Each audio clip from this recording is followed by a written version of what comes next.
On the serious note, we just won an award out in Chicago for the forum and the coverage of the Red Bank had this huge municipal election. And that was a case where I was not working for Red Bank Green yet. Okay. You know, we had a forum, an actual debate in person, and then, Q&As. And that was a situation where I made my own decision as a voter based on what was in Red Bank Green and at that forum, because there was no other source of information, right, and what people were saying, and I didn't know I didn't know 2/3 of the people running. I had no idea who they were. I'm Dr. Stephanie Wilson. I'm a historian, an activist, and the host of the Freedom Over Fascism podcast, where we talk to people who give us insight into the current political moment, inspiration for state and local organizing, and connections with our co-conspirators all across the country. You'll meet rural organizers who focus on electing young and diverse candidates, independent journalists who prioritize democracy over disinformation, and candidates building change at the state and local level. I invite you to join the Freedom Over Fascism community and listen to Freedom Over Fascism wherever you get your podcasts. Thank you so much, everyone, for joining Politics for Parents today. I'm really excited because I have a super busy reporter with me today to talk about the importance of local journalism in democracy. So thank you, Brian. Hey, it's good to be here. So we've got Brian Donohue from Red Bank Green. Red Bank Green, for most of you that are outside of New Jersey, we have a very amazing hyperlocal newspaper here in Red Bank, New Jersey. And Brian, you're the editor of Red Bank Green. You recently took it over. But before Red Bank Green, you actually, you've got a pretty long career in journalism. You were a newspaper reporter, statewide level for the Star-Ledger. And you've also done video and, different online platforms. So I'd love to talk a little bit about, your background and your career, because I think that gives us like a really good context into the discussion. Yeah, so it's been class of 93, Boston University, and was in a newspaper newsroom a week following that, and ever since. So 31 plus years now in journalism. And I kind of followed this traditional path of community newspaper for a year, larger newspaper, Jersey Journal and Jersey City, which covered all of Hudson County, covered a lot of Hudson County politics. If you know New Jersey, Hudson County is the hotbed of rough and tumble corruption politics. Oh, yeah. That was journalism boot camp, working there for 4 or 5 years. And then I did a stint. I gave a stab at freelancing in Latin America and was traveling around down there. That went about 8 months or so, and realized I kind of do better when I'm on a staff, in a staff situation. And then I got hired at the Newark Star-Ledger of Newark, which is the largest newspaper in New Jersey. A sizable paper, of circulation, was up there with the Boston Globes and those back in the day. And then was there 18 years. Some of those were covering prisons and criminal justice here in New Jersey. I covered immigration issues for 7 years. And then I did video for about 6 years. Okay. I hosted a video webcast from the newsroom and then out in the field. And then that brought me into the world of TV, and I had a TV segment at News 12 New Jersey for 6 years. Okay. And now coming full circle back to the hyperlocal level where I started, which is just makes my head spin. Like, I think if you had told me that this is where I would be, and when I was 25, I would have been disappointed. But at 52, it's like, this is really feels good. Yeah. To be back on this level, especially in the town that I live in and that I love. So I'm still processing it mentally, this trip and this journey where I'm at right now. But it feels pretty good. Well, I'm happy to hear that, because I think so many people in town are so excited about you joining Red Bank Green. I remember when you joined, I think you guys released like a video.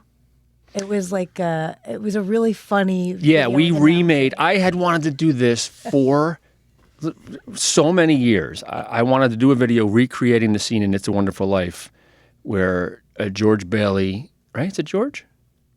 Yeah, I think so, George Bailey runs through the town in the snowstorm after he comes back to life, right? After Clarence restores him and he exists once again. And he has been born, and he runs through that scene. And I always thought, like, when the first snowfall of the season, I would film it. Because you got to do it before Christmas. I thought the video should be released before Christmas. And And so we did that when I joined Red Bank Green. I never got a chance to do it in any of my other jobs. And then we just added a snow effect, which you can do now. I guess the technology caught up with my idea. But after I had that idea, and we start out on the bridge. I mean, Red Bank's a perfect town to do it. You have a bridge over the river where we start the scene, and then I run through the town, and we shot it all in black and white. And then it really does feel to me like that closing scene in It's a Wonderful Life, where like he realizes that all these plans he had. I mean, I wanted to be a foreign correspondent, right? I spent 8 months in Latin America and Cuba and all these places, and then I worked for the Star Ledger, and people were jumping off from there and saying, "You got to come to work in New York." And I always kind of didn't want to work in New York. It would impede my surfing. That's kind of really the bottom line for why that. So that's another whole story.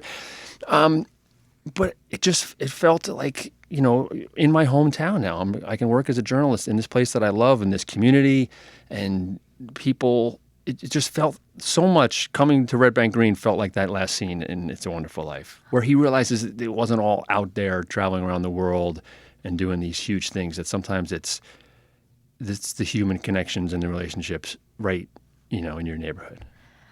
Yeah. I'm glad you brought up that you're a resident of the town, because I'd like to kind of talk about that a little bit, because as a resident of Red Bank and as a total political nerd, I think a lot about democracy and local journalism and transparency, and like how a lot of things that have happened in the journalism industry and the media industry kind of play into disinformation, and then, division among people, and then some of the, nasty stuff we see happening in the national political discourse. But, in Red Bank, I love Red Bank Green because we know what's happening in our town. Like, you guys cover everything that's happening. I mean, so many people, I think, in Red Bank know what happens at town council meetings because of Red Bank Green, and so many towns don't have that. So as a citizen, I value it, and I really like that I don't have to go to every meeting, although I try to go to as many as I can, to know what's happening. And then you also balance it out with just like fun stuff happening around town. So I guess, how does that, like, your role as a citizen play into it? How do you try to kind of like shield your own personal views and kind of separate the two to do fair journalism? I'm always interested in kind of how you wear those hats. It leads to a lot of, I remember when I was working in Hoboken, and it was a similar situation. I was covering Hoboken, living in Hoboken, and I was only in my 20s then. Yeah. And on a Sunday morning when the president of the Board of Education was pounding on my door as I was trying to cook pancakes, I realized I am moving out of this town. I am moving to Jersey City, because you can't walk down the street. People come into your house. This was pre-internet days, so they didn't text you. But it leads to a lot of interesting situations. My wife is a teacher, and the Board of Ed is her bosses, and I have to cover the Board of Ed and this. So I don't know if something, goes. You have to just. I'm glad I'm 52 and doing this with 30 years of experience, because you learn to navigate those sticky situations. I've been in much pricklier situations in my career than anything Red Bank and those kind of things are gonna throw me. Yeah. Having Chris Christie's of the world come up and scream in your face at the corner of the State House. Having the mayors, a long line of Hudson County mayors who eventually went to jail, calling you and screaming you at the phone. You learn how to navigate these situations. So I think it's a great time for me in my life to be back here and doing that. But you can just be professional as a journalist. You just stick to there are stories that I have written even recently that I have opinions about, that I don't think anybody would read and know what the heck I thought or what I was feeling about those. So it's one of the things is that you're going to have to piss off some people that you're going to see at the coffee shop, Yeah. and people that you like. It's not like Chris. If I was covering the State House and Chris Christie or John Corzine was pissed at me, it doesn't matter, because they're they're so removed from my life. But you have to be ready for that. Yeah. And you do have a point. It's about professionalism, and it's about people in those situations also understanding you're doing your job. They have to understand, and if they don't understand that, you can't entertain any of their angst. If they don't understand that you're just doing a job and you're doing the best you can do, then Yeah. Yeah.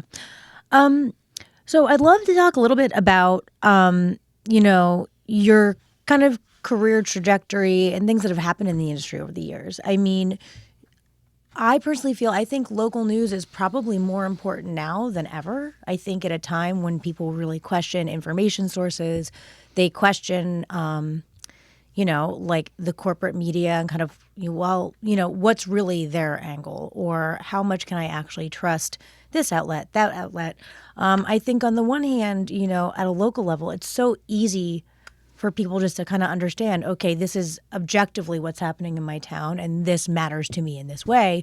So I think it's really great to have a local news source that's like impactful and that's bringing people information. I mean, those of us who know you, I mean, I just know you from around town and I know you're a good journalist, so I read what you do. And I feel like this is kind of a medium that can bring people back to actually just like finding good sources of information.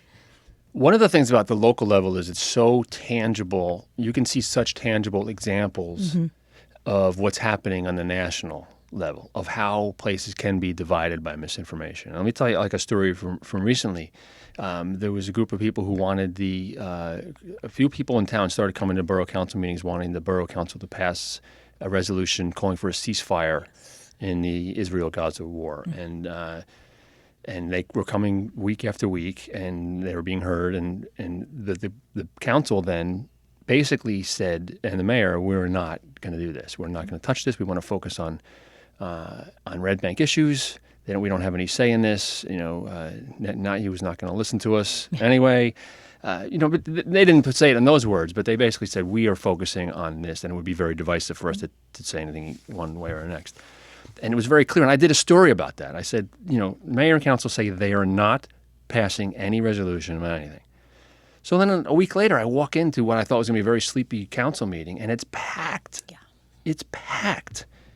And I said, what the heck happened? And then people on their phones, Israel supporters, start showing me a screenshot of a completely bogus resolution that had been drawn up. And they said, we're here for this resolution. They're going to vote on this resolution tonight. And I was like, I felt like it was a surreal moment because this place is packed. People are very emotional. I mean, there's nothing more divisive than the Israel-Gaza. And for a community, I mean, it's going to really go off the rails. In terms of a community, and being divided. And I personally got angry because I'm thinking, if you all had read Red Bank Green and read that was clear reporting by a professional journalist saying this is not happening, you would have seen this. The resolution it didn't even have the right. It was the city of Red Bank. It didn't even have where it's the borough of Red Bank.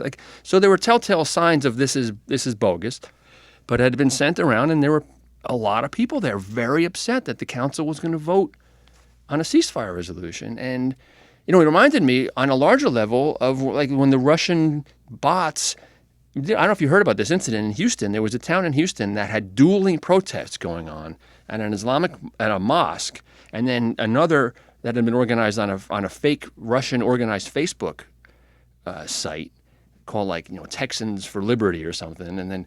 And both Facebook groups had thousands of followers, and both were out of St. Petersburg, Russia. And they got people to physically come out onto the streets in Houston and scream at each other from across the street to the point of to a near boiling point. This has been written about all over the country. But so that's how subject we are to misinformation from social media if there's no local news fight and real journalism source, vetting this stuff and telling people in the community, in the case of Houston, this Islamic protest, at this protest outside this mosque is not real. It's not real. It's someone in Russia who's organized this, and so anyway, that was one example on the local level of. That's crazy. Where did you ever figure out, or did anyone ever figure out where that fake resolution had originated? No, I don't know, but it was,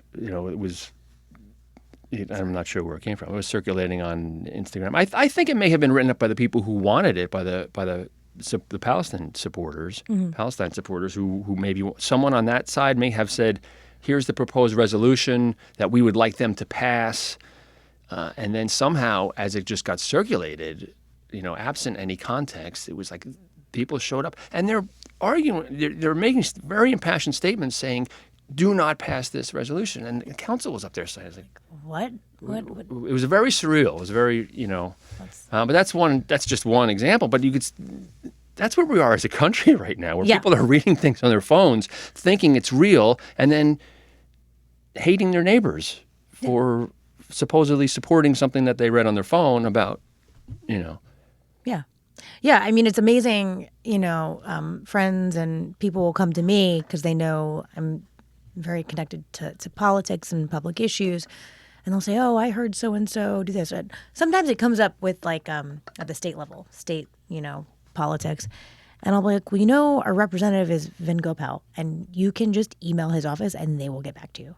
So like, if you have a question about potential legislation or something the state's doing, just go to the source, right? So that's one thing I always tell people, just go to the source. If you think your congressman or the council, people love to go around the rumor mill, and because it's so easy to like go to Facebook and just Google things, it's like, well, no, just ask that person because, your elected officials' responsibility is also to you as a constituent.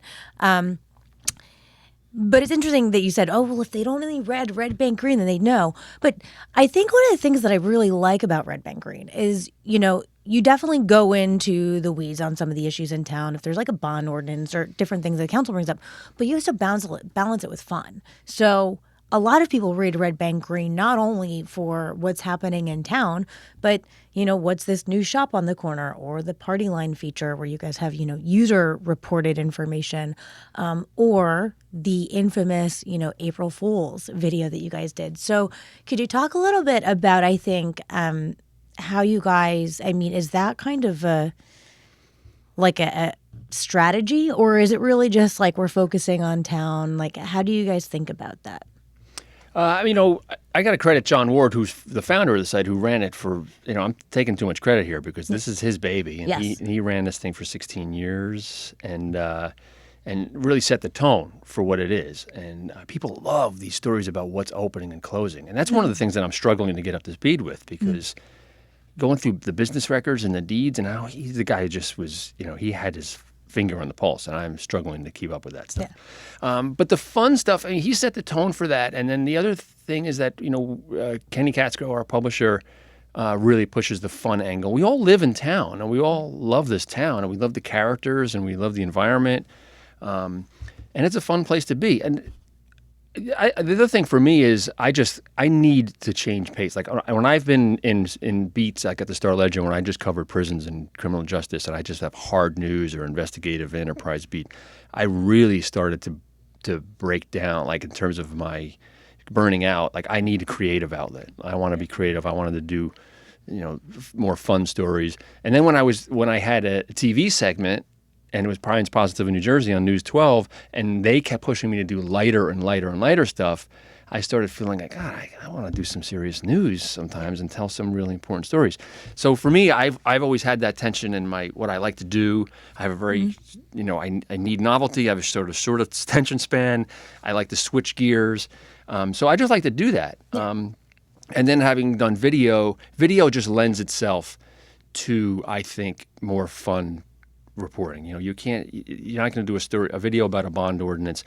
What I love about the web is you can pick up the tool that matches the story. If it's a story that just needs to be calls for 15 paragraphs to describe something in detail that people need to understand, that's a text story. If you have great photos, it could be just a photo of an event. And then video lends itself, I think, to emotion, humor. I did a video with Edith Blake, the 106-year-old woman, the oldest person in town. Incredible stories, and that was just we did both, but the video really let people hear her voice and her. So we do all that. I just like to tell the best story I can tell on any given day, however I can tell it, whether that's a video. But we really have baked in the fun into the equation and celebrating the town. When you think about newspapers, I hate when I'm on like social media or news sites and people. They comment, they're like, wow, it must have been a slow news day. Like when you do something light, like as though newspapers have never done anything but hard news reporting. Like newspapers, you pride yourself as a journalist in covering this hard news, but you got to realize that even back in the day, the most read section of the paper was the baseball box scores, the obits, Yeah. the horoscopes. Like newspapers always had a lot of fun stuff. There's comics in the newspapers. Yeah.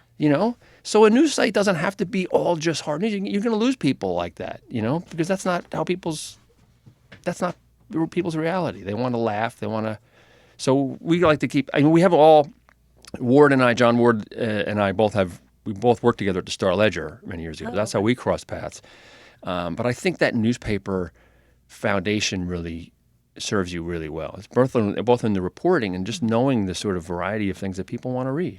Well, and I think that's important to engaging folks with, important public issues, right? I mean, I love NPR, but most people don't. A lot of people find it boring, and I get that. I get it. You don't want to read, wonky policy papers. You're not going to follow think tanks, but you guys engage such a broad audience, and I think that's where the value lies. Because if I really want to watch, people that I agree with, or if I'm just going to subscribe to a certain point of view, I mean, there's any number of cable news channels or other sources where you can kind of go and what you're getting there. But to your point, I think having these different types of stories, you're reaching a broader audience, and then they're going to see your headline on what happened at the council meeting, or, when a prominent public figure in town, steps down, or something else happening. That's where I think the value is. And most people want a similar mix to what you're saying. I myself, yes, I like doing very intellectual work, but I don't want to do that all the time. I like playing with my kids, and I like to go to the gym. So many people are multifaceted in that way. So I think that really brings a lot of value. And that's kind of one of the reasons, when I thought about this episode, I said, I should just talk to Brian Donohue, because Red Bank Green keeps people in town informed. For better or worse, we have a lot of civic engagement. A lot of people come to council meetings. But, so many of my friends in neighboring towns really don't. I mean, I can't think of many other outlets in this area that have that level of reporting in towns where people know. I mean, it used to be the norm, Yeah.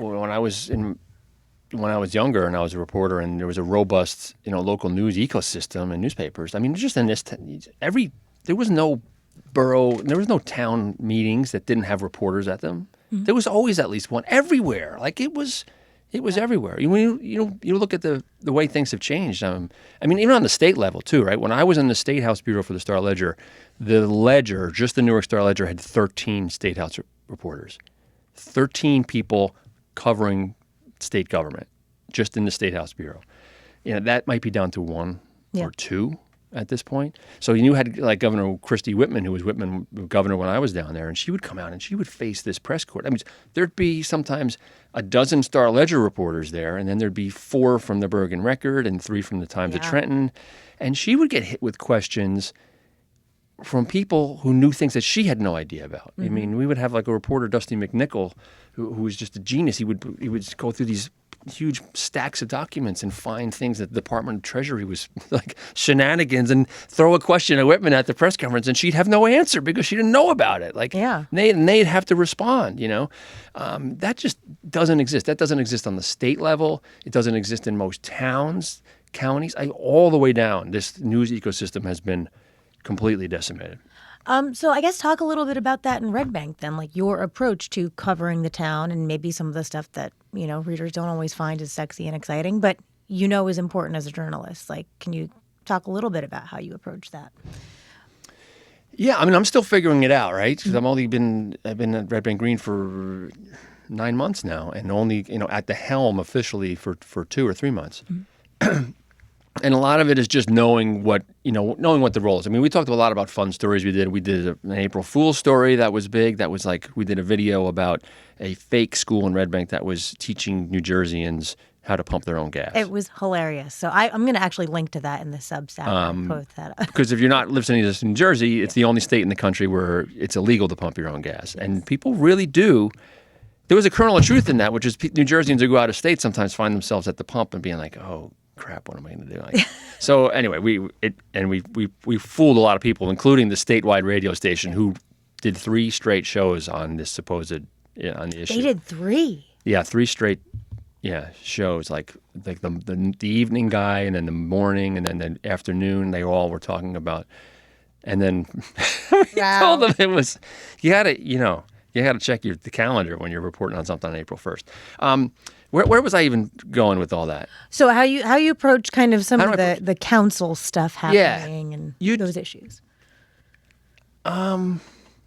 You just have to. It's just nuts and bolts reporting, right? It's Yeah. just so I don't know. I've been doing this for so long. It feels it's wild going back and covering a municipal government after I hadn't done it since 1998. That was the last time I sat. I mean, I covered a lot of state government, so I sat through hearings. I even sit at the floor at a lot of the borough council meetings because I'm so used to sitting on the floor at the committee meetings in Trenton. Yeah. Like there'd be no room they'd be so crowded that the press would be on the floor. And like, I'm at the borough council meeting, there's a million chairs, and some nights I'm on the floor. It just feels like I just got used to that. So you just, look, I'm a resident of this town too. So that's the other thing is I want to know, and I am a policy wonk, Okay. I really am like a geeky policy wonk. And like, if there's like waterfront access issues or tax issues or water, I can't walk out my front door without looking at things and thinking about, what policy made this sidewalk and what policy was this road paved under and how is this done? How did this get done? And a lot of it's just basic. It's basic municipal reporting. It's just, going to the meetings and asking questions afterwards is the most important part of the thing. I mean, a lot of it is not just covering meetings, but you got to do the groundwork afterwards and looking into things in the budget, and it's sort of 101. It's like it gets ingrained in your bones after. Yeah. Yeah, I can see that. that. It feels so familiar, even though I haven't done it in so long. Well, and I appreciate that you'll go to a council meeting or a committee meeting and you'll observe what's happening there. But you take your time outside of it. Like you'll call people to check quotes, and you'll actually dig in further into, the documents going behind it. So, and context, I have always thought my job, and one thing that drives me crazy, and that drove me really crazy about being part of TV news, was I felt like I used to joke. I was like, let's take the story and suck all the context out of it. Right? So let's talk about pedestrian deaths and accidents, right? This is a big issue in Red Bank. oh yes, I've Huge issue vocal in Red on Bank. it. But you can't talk about that issue without looking at the nationwide skyrocketing numbers, nationwide, Yes. of pedestrian deaths. And people on their phones, distracted driving, Yep. auto companies making larger automobiles. The New York Times did an incredible deep dive that showed that the pedestrian deaths are not skyrocketing in a lot of other countries because they have stick shifts in 90% of the cars, and people can't be on their phones. So you do a story about a pedestrian death in Red Bank, and people are up in arms saying, this town, they're not doing anything about it. And yeah, Red Bank has a lot of issues in its infrastructure and could be a lot more bicycle, and this has been something for 20 years.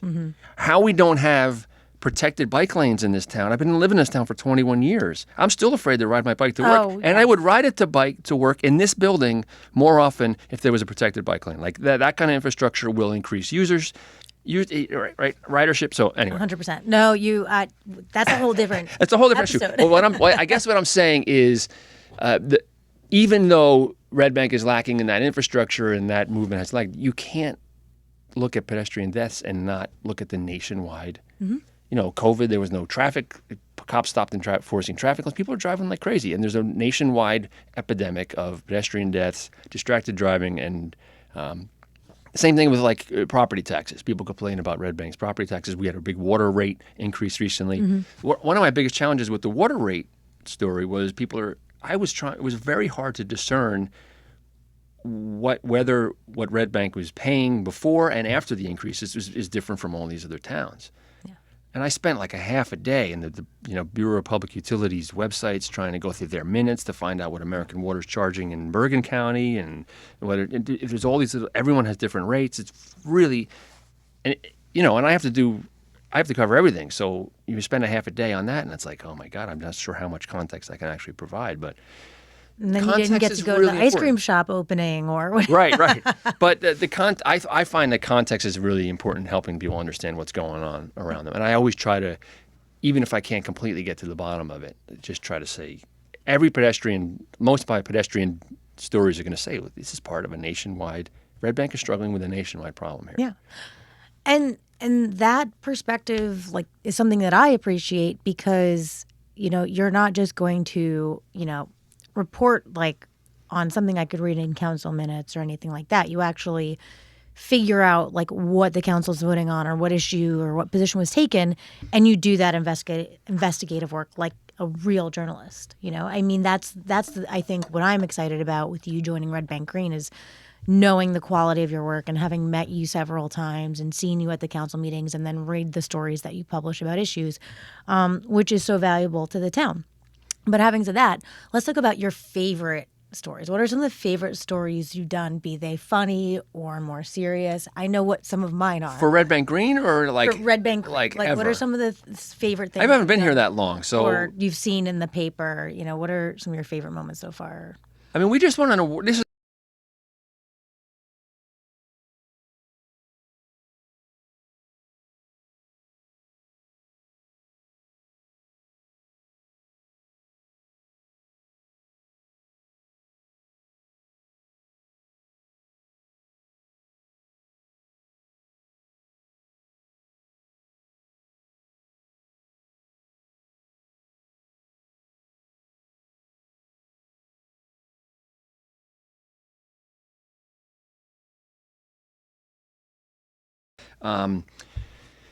so there's that. I mean,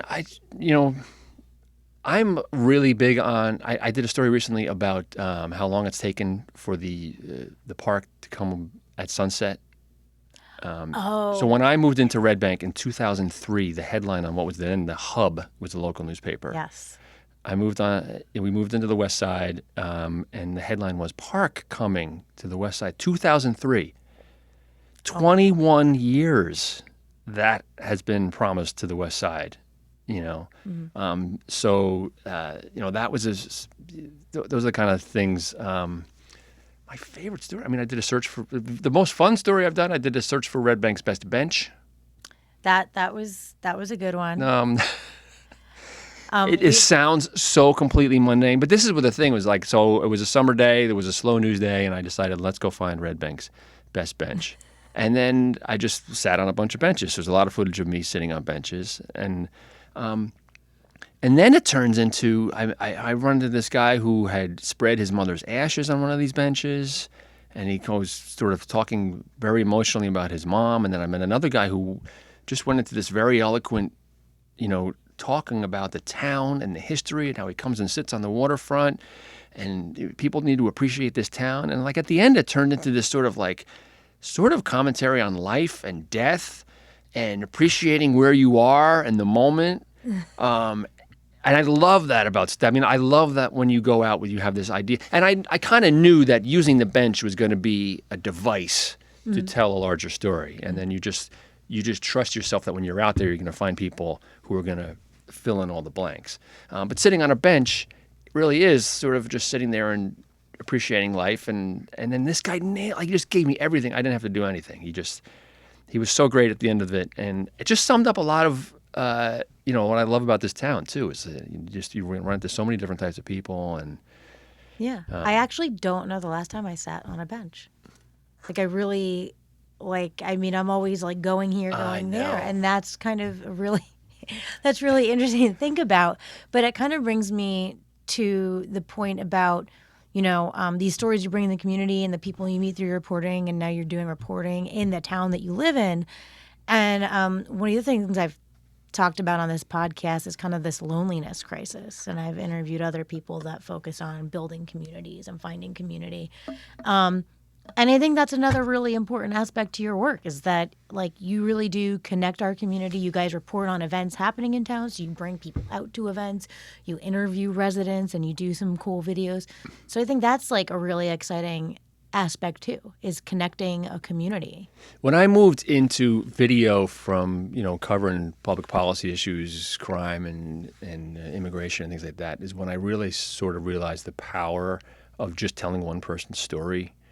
And letting people get to know their neighbors. I mean, I did feel at a certain point, especially with the politics being so divided in the country, I had this TV segment, or it was me shooting it, and it was me editing. I did everything, and so I was limited in what I could do, sort of. And then I was like, really became sort of out of necessity, just telling individual people's stories. Mm-hmm. And then I realized, like, months and months into that, I was like, well, maybe this is the one thing that I can do in this toxic, divisive environment where people don't know their neighbors and people are afraid of people who don't look like them, is to just maybe make that person sitting on their couch in Brick, New Jersey, spend 3 minutes trying to live in somebody else's shoes, you know, and just use video to do that. I mean, again, this story about Edith Blake, 106 years old, grew up in Fairhaven where the schools were segregated, told the story of watching the segregated black school burn down from her window, watched her school burn down, 100 years ago. And she has lived for 21 years, 4 houses from me. And Wow. I think I really never met her until I went out to do the story. I was like so awful on my part, first of all, like, this is terrible. Well, But it was great to have that opportunity. I mean, I'm really happy to be here and be able to know. One of the things about being a journalist too is I could never get involved in my town on any civic level. Yeah.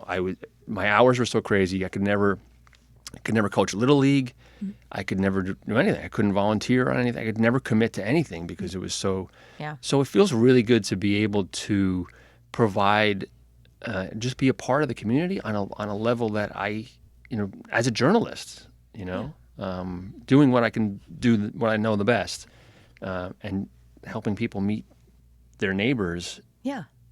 Well, I think that has such tremendous value in the society that we're living in, because you mentioned the divisiveness of, national politics and national issues. And I think one of the stories that affected me the most after 2016 and Donald Trump being elected was this story I heard about, like, a block in some town where it was, like, very divided. Like, one side was Hillary, one side was Trump. People were fighting with each other, and everyone was so mad. But, like, that block needed a stop sign. Like, there had been a series of accidents at the end of their street, and they all came together and, like, fought the town to get this stop sign. And then they realized, okay, like, we can actually talk to each other and work together and work through things, if we can actually just kind of, like, level with each other in that way.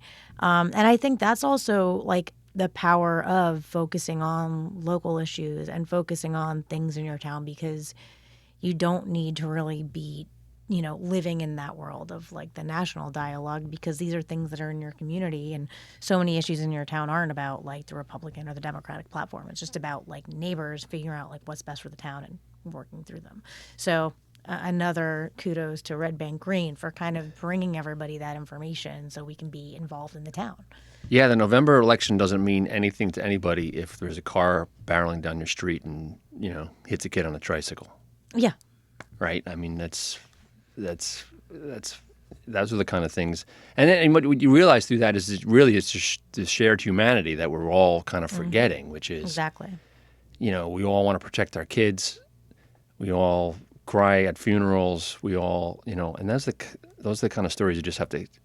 I feel it's weird because I early in my career I did this huge impactful work. I covered the racial profiling by the New Jersey State Police. That was my first beat at the Star-Ledger. The whole turmoil in the state police back in the 90s. Okay. And you do this sort of what you think is going to be high impact journalism. And then recently, 20 years later, there was a report that came out last week about the state police. Exactly. And I could not believe it. It was all this reporting, all these issues that I had reported on 21 years ago. And I tell young journalists too, like, if you think you are going to go into this and change the world, you are setting yourself up for burnout. Yeah. Because it stops the times in your career where you're going to make big, impactful, widespread change. But those moments where you can tell somebody's individual story and make their day, or just make them feel valued by having that story told, or get the 10 people in their neighborhood to know them, like that smaller sort of, the butterfly fluttering effect. Yeah. And then you look back at a 30-year career and you think about how many hundreds and maybe thousands of those stories that I've told that had those little effects. That eclipses anything that I thought I could do earlier in my career when I was like gonna come in and change the world and fix the New Jersey State Police, which clearly hasn't happened 21 years later with a new AG's report out last week. Well, I have a bumper sticker on my car that says democracy is a team sport, right? So journalism plays one role, bringing attention to issues, informing people. And then you need people to vote. You need politicians to listen to their constituents and pass legislation. I mean, there's so many things that go into, broad and impactful change. The journalism part of that stool is just so wobbly right now. That leg of that stool is so. I mean, I think that's a huge problem where we are. I mean, I think the cable news ecosystem, tore us apart as people saw profits just catering to the right and the left, and then social media came in on top of it. Yeah. And communities, if they don't have something like Red Bank Green, can be torn apart on a local level if they don't have somebody,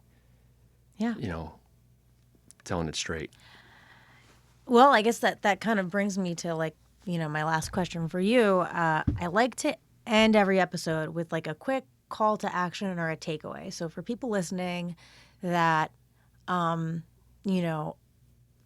this issue resonates with them, they want to do something, what would you advocate like a listener does? I mean, if they have a great local outlet, find it, subscribe, right? But what if they don't? Are there organizations or steps they can take to try to find, support local journalism? Well, another thing they can do besides just hitting the subscribe button, and this just drives me crazy. Like, you see a lot of people who online run into paywalls, and they're like, oh, they complain about a paywall. Yeah. And I'm like, well, did you go to a restaurant and complain that they charge you for the food? It drives me crazy, right? Yeah. We all conditioned a couple generations of readers now that content and news is for free, and we're paying the price for that. So yeah, I mean, you said besides subscribe, but subscribe is the biggest one.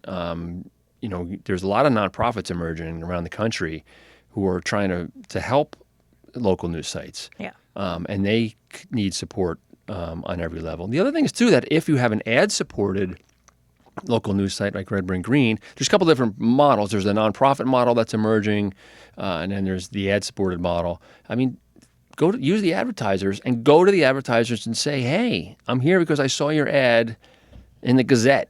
Yep.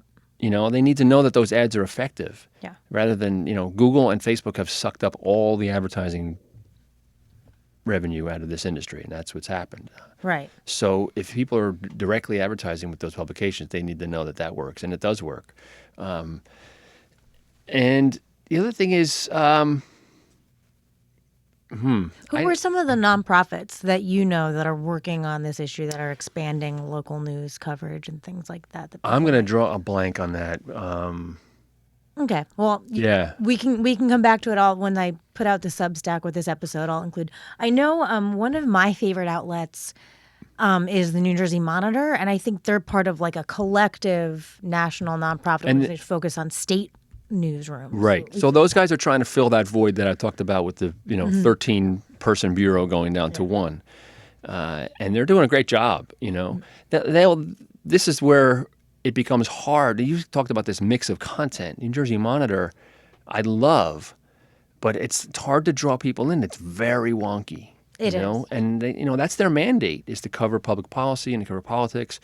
But I think a challenge for a place like that is the old newspapers knew they had to throw out a wide net and appeal people to a wide, right? You have to sort of trick people into reading the hard news. You got to give them something else, to draw them in, Yeah, I totally agree.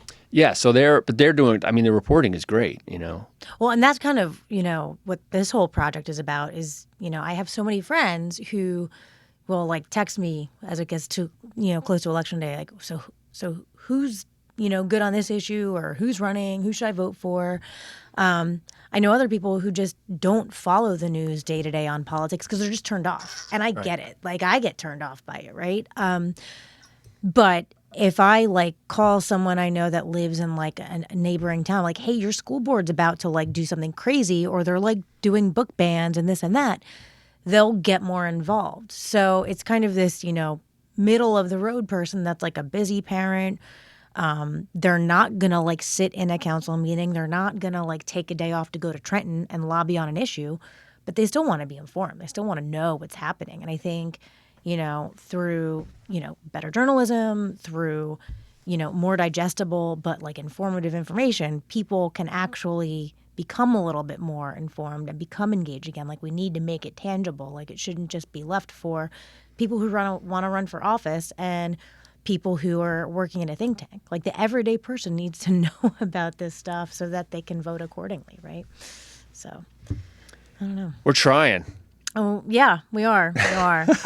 But, thank you so much for your time. I know you're busy. I know you've got a vacation to get off to, which is A mini vacation. Yeah. hey, it's still A little surfing, a little fishing. Yeah, Block Island's an amazing place. Yes. You enjoy that. And thank you for everything you do. Oh, and, thank you. Anyone listening, see if you have a local paper. Make sure it's a reputable source at first. Make sure it's real news and not like a Russian bot or something. Careful. Watch out for those bots. Yeah, they're everywhere. Here in Red Bank, too. All right. Thank you, everyone. And thank you, Brian. And, we'll talk soon. All right. Thanks. Bye.